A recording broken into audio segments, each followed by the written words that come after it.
So hey guys, once again welcome back to your own channel. Guys, term 1 exams की तैयारियों में आपके साथ साथ में मेरी टीम भी लगी हुई है बहुत जोर शोर के साथ में। और इस वक्त हम आपको एक बहुत ही इंपॉर्टेंट चीज़ देने वाले हैं क्लास 10th के तमाम स्टूडेंट्स को। ये आप लोग देखो मैं आपको क्या देने वाला हूँ। ये मैं आपको देने वाला हूँ practice questions for class 10th science का टर्म 1 का। ठीक है, 60 क्वेश्चंस हम आपको दे रहे हैं विद आंसर की, आंसर्स भी प्रोवाइड करा रहे हैं। तो ये वीडियो अभी मैं आपको देने वाला हूँ।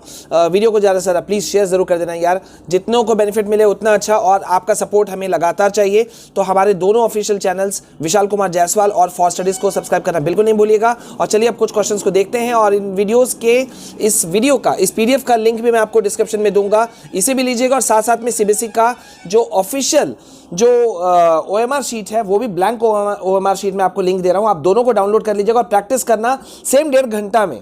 ठीक है, करके देखना कैसा होता है और फिर मुझे कमेंट सेक्शन में जरूर बताना। तो गाइज, ये रहा आपका वो प्रैक्टिस क्वेश्चंस 21-22 के लिए, टर्म 1 एग्जाम्स के लिए हम पूरी तैयारियों के साथ में उतरे हैं। 60 क्वेश्चंस, इंपॉर्टेंट क्वेश्चंस, जिसमें कि असर्शन से लेकर के केस स्टडी से लेकर के हमने सारे क्वेश्चंस को इसमें इंक्लूड किया है। और आपके लिए एक सैंपल पेपर, एक प्रैक्टिस सेट बनाने का कोशिश किया है। 1.5 घंटा के अंदर आपको इसे अटेम्प्ट करना है। और ये येलो में जो आप देख रहे हो ये आंसर भी मौजूद है, तो आप चाहो तो प्रैक्टिस करो, चाहो तो आप इसे डायरेक्ट पढ़ लो, क्योंकि ये बहुत ही इंपॉर्टेंट क्वेश्चंस हैं। ठीक है, बिना देरी किए हुए जल्दी से देखिए। Some reactions require conditions like specific temperature, pressure etcetera.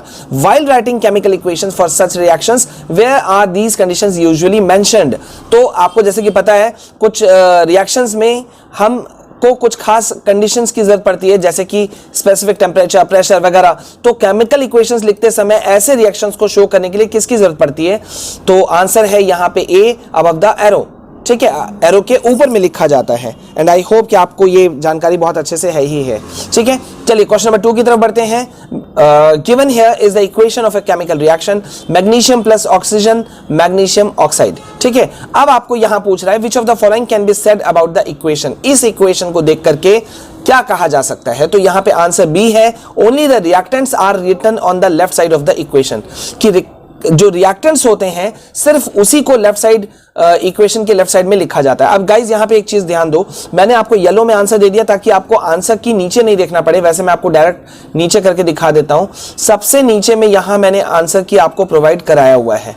ठीक है, देखो ये पूरा 60 क्वेश्चंस का आंसर की यहां दिया हुआ है, लेकिन आपको बार बार नीचे आके चेक करना पड़ता, इस वजह से मैंने आपको ऊपर ही दे दिया। लेकिन आप जब क्वेश्चन का प्रिपरेशन करेंगे, इसको पढ़ रहे होंगे, तो एक बात का ध्यान रखिएगा कि आपको पहले चारों ऑप्शंस पढ़ने हैं और उसके बाद में करेक्ट आंसर येलो वाले पोर्शन को देखना है। नहीं तो होगा क्या कि अगर आप डायरेक्ट आंसर को पढ़ते हो और याद करने की कोशिश करते हो और एग्जाम के समय पर, जैसे कि देखिए ये ए और बी सिमिलर जैसा लग रहा है, all only the products are written on the left side of the equation, तो आप कंफ्यूज हो सकते हो। ठीक है, इसलिए चारों ऑप्शन पढ़ो और उसके बाद में समझो कि जो येलो वाला पोर्शन है, यानी कि हमारा जो करेक्ट आंसर है, वो करेक्ट आंसर क्यों है।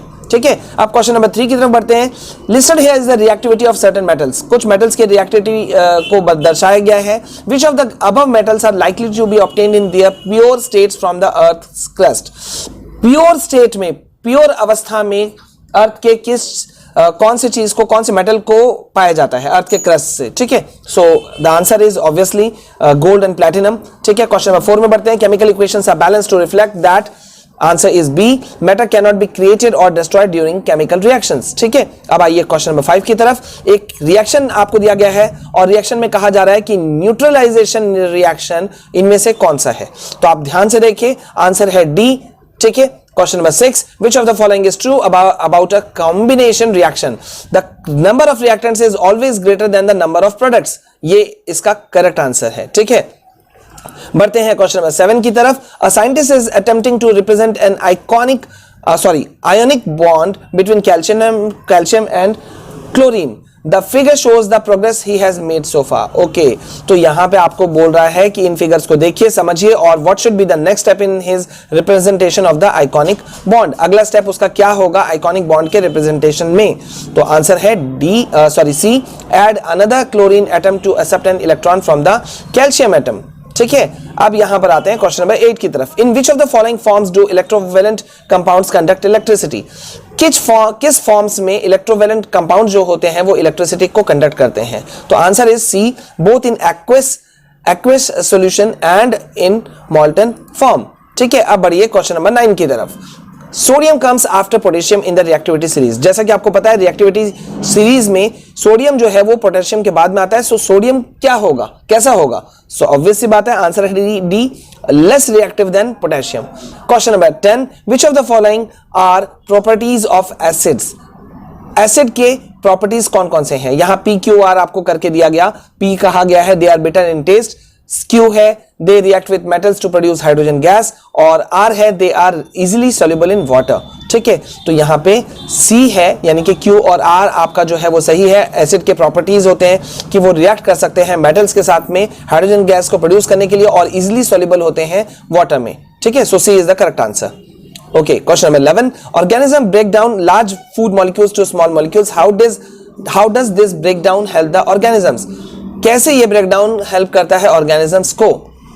ठीक है, तो यहाँ पे क्या है कि C करेक्ट आंसर है। मैं आपको आंसर डायरेक्ट समझा रहा हूं। It converts the large molecules to small molecules. ये large molecules को स्मॉल मॉलिक्यूल्स में कन्वर्ट करता है, जो कि पास हो सकता है थ्रू द सेल मेम्ब्रेन, जो कि सेल मेम्ब्रेन से पास हो सकता है।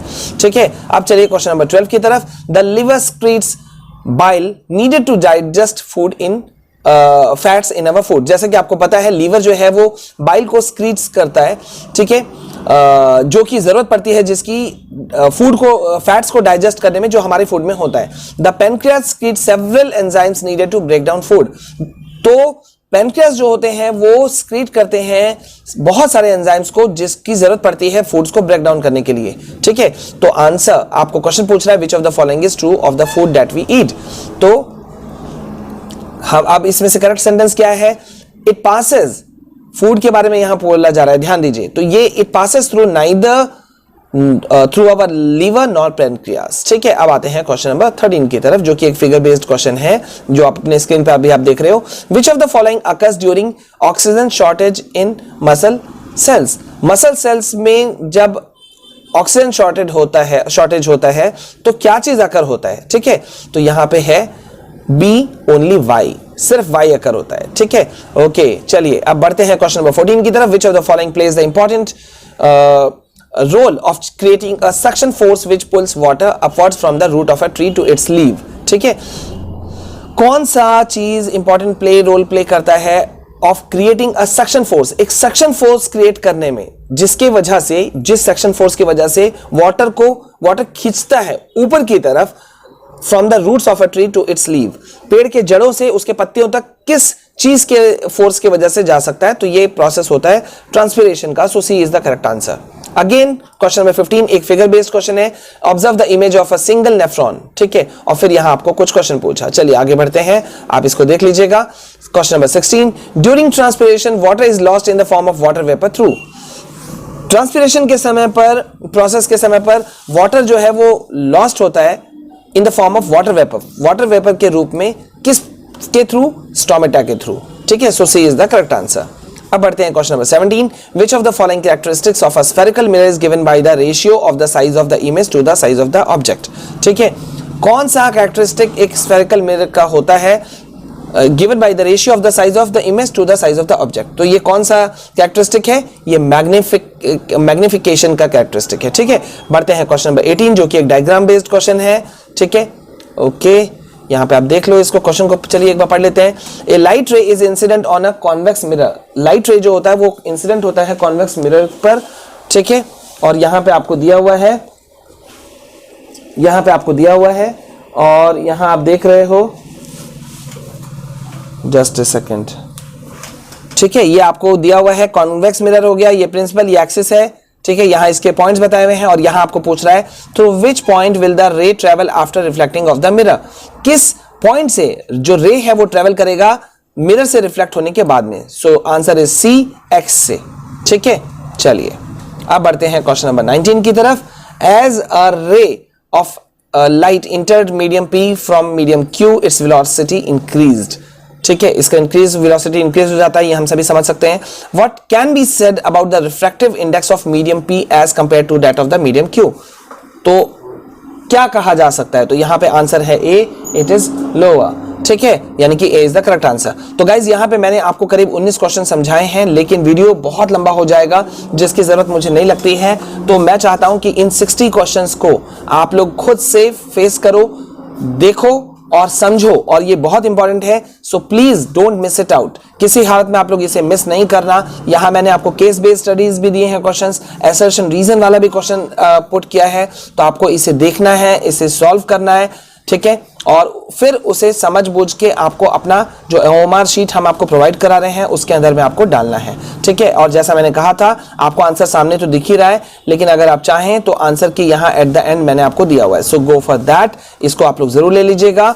और चैनल को सब्सक्राइब करना बिल्कुल नहीं भूलना है। पहली बार हमारे चैनल में आए हैं तो do subscribe the channel, bell icon press कीजिए, ऑल नोटिफिकेशन ऑन कीजिए और लाइक शेयर कमेंट जरूर कीजिए, और वीडियो को ज्यादा से ज्यादा शेयर कीजिए। कल फिर हम आपके साथ में आंसर की के साथ में सबसे पहले आएंगे। So the most trusted YouTube channel, आपको इसे सब्सक्राइब करना ही चाहिए। मिलते हैं नेक्स्ट वीडियो में। जय हिंद, जय भारत।